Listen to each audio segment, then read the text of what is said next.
Ми звикли бачити козаків-характерників через призму кіно та легенд. Невразливі воїни, які розчиняються в повітрі, заговорюють кулі і бачать ворога за сотні верст.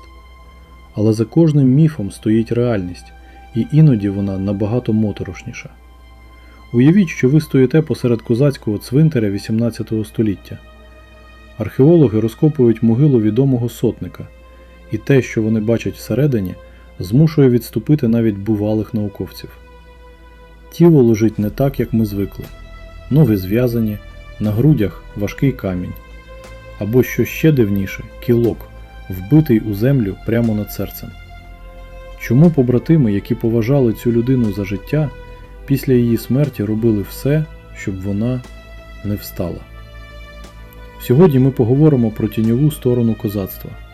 Чому характерників боялися навіть після смерті? Хто ж такий характерник? Це не просто маг з казки. У козацькому середовищі характерник був людиною сили. Це був синтез воїна, який володів неймовірною концентрацією, розвідника, який знав степ як свої 5 пальців, і носія архаїчних знань, які залишилися ще з дохристиянських часів. Вони були елітою, мовчанками, які приймали рішення тоді, коли інші піддавалися паніці. Але була одна риса, яка виділяла їх серед усіх – віра в дводушність. Наші предки вірили, що характерник має 2 душі – одну звичайну, а другу, яка може покидати тіло під час сну чи бойового трансу. І саме це викликало найбільший страх. Бо якщо душа може гуляти світом, то що відбувається з нею в момент смерті тіла? Чому суспільство, яке вважало себе глибоко віруючим, вдавалося до окультних практик? Все дуже просто. Страх перед невідомим сильніший за будь-який догмат. Для козака смерть була природною частиною шляху, але неправильна смерть – це загроза для всієї громади. Якщо характерник помирав не так, якщо його душа не могла знайти спокою, вірили, що він може стати упирем або нечистим духом.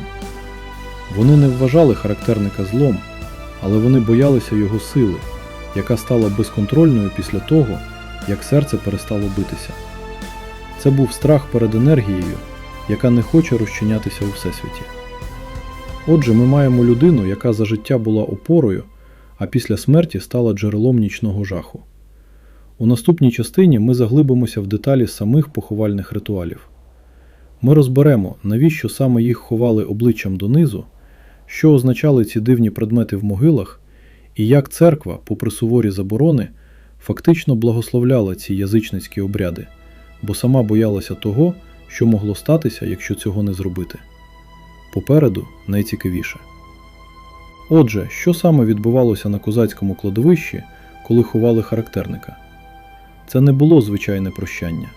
Це був акт запечатування. Поховання обличчям донизу – найпоширеніша практика в багатьох культурах, щоб небіжчик не знайшов дороги до живих. В українській традиції це не було особливих рис. Окрім положення тіла, часто використовували каміння.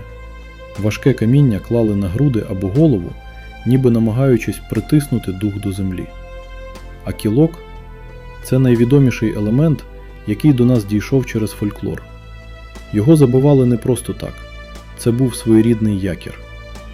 Козаки вірили, що характерник володіє силою стихій, і після смерті ця сила може шукати вихід.